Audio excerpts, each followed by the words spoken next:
1,000ಕ್ಕೆ 20 T shirt ನೋಡಿ ಖರೀದಿಗೆ ಮುಗಿಬಿದ್ದಿದ್ದಾರೆ ಜನ. ಕಡಿಮೆ ಬೆಲೆಗೆ ಏನಾದರೂ ಸಿಕ್ಕಿಬಿಡುತ್ತೆ ಅಂತಂದ್ರೆ ನಮ್ಮ ಜನ ಅಬ್ಬಬ್ಬಬ್ಬಬ್ಬಬ್ಬ ರಾತ್ರಿಯಿಂದಲೇ ಬೇಕಾದ್ರೆ ಕ್ಯೂ ನಿಂತು ಬಿಡ್ತಾರೆ ನೋಡಿ. 1,000ಕ್ಕೆ 20 ಟಿ ಶರ್ಟ್ ಅನ್ನುವಂತಹ ಹಿನ್ನೆಲೆಯಲ್ಲಿ ಖರೀದಿಗೋಸ್ಕರ ಮುಗಿಬಿದ್ದಿದ್ದಾರೆ ಜನತೆ. ಹಾಸನ ನಗರದ ಉದಯಗಿರಿ ಬಡಾವಣೆಯಲ್ಲಿ ಆಗಿರುವಂತಹ ಘಟನೆ ಇದು. 50 ರೂಪಾಯಿಗೆ ಒಂದು ಟಿ ಶರ್ಟ್ ಬಿಡ್ತಾರಾ? ಆಸೆಗೆ ಬಿದ್ದಿದ್ದಾರೆ ಯುವಕರು. ರಸ್ತೆಯಲ್ಲಿ ಶರ್ಟ್ ಖರೀದಿಗಾಗಿ ಮುಗಿಬಿದ್ರು ನೂರಾರು ಜನರು. ಲಾಠಿ ಬೀಸಿ ಪರಿಸ್ಥಿತಿಯನ್ನು ನಿಯಂತ್ರಣ ಮಾಡಿದ್ದಾರೆ ಪೊಲೀಸರು. ಕಡಿಮೆಗೆ ಸಿಗ್ತಾ ಇದೆ ಅಂತ ಹೇಳಿ ಹಬ್ಬ ನಾ ಮುಂದು ತಾ ಮುಂದು ಎಲ್ಲಿ ಖಾಲಿ ಆಗಿಬಿಡ್ತೋ ಅಂತ ಫಸ್ಟ್ ತಗೊಂಡ್ಬಿಡೋಣ, ನಾನೇ ಸೆಲೆಕ್ಷನ್ ಮಾಡಿಬಿಡೋಣ, ನನಗೆ ಇಷ್ಟವಾದಂತಹ ಕಲರು ಬಣ್ಣ ಈ ರೀತಿಯಾಗೆಲ್ಲ ನೋಡ್ತಾರಲ್ಲ ಡಿಸೈನು ಹಿಂಗೆ. ಅದರಲ್ಲೂ ಕೂಡ 20 ಟಿ ಶರ್ಟ್ 1,000ಕ್ಕೆ ಅಂತಂದರೆ 50 ರೂಪಾಯಿ ಬೀಳುತ್ತೆ.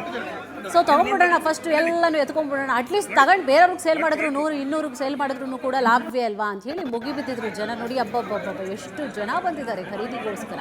ಹಾಸನ ನಗರದ ಉದಯಗಿರಿ ಬಡಾವಣೆಯಲ್ಲಿ ಆಗಿರುವಂತಹ ಘಟನೆ ಇದು ನೋಡಿ. ಫುಲ್ ಕಂಪ್ಲೀಟ್ ಒಳಗಂತೂ ಜನವೋ ಜನ, ಆಚೆ ಹಿಂಗೆ ಎಷ್ಟು ಜನ ಇದ್ದಾರೆ ಅಂತ ಹೇಳಿ.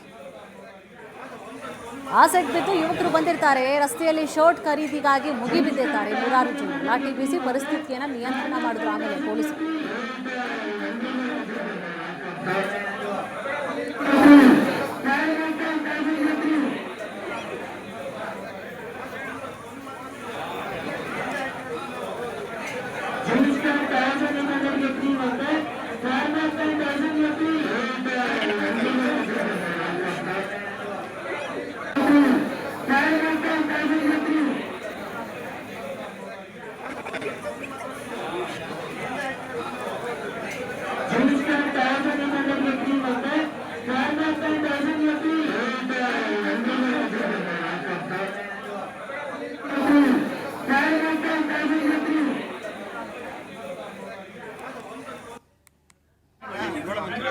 ಇದಕ್ಕೆ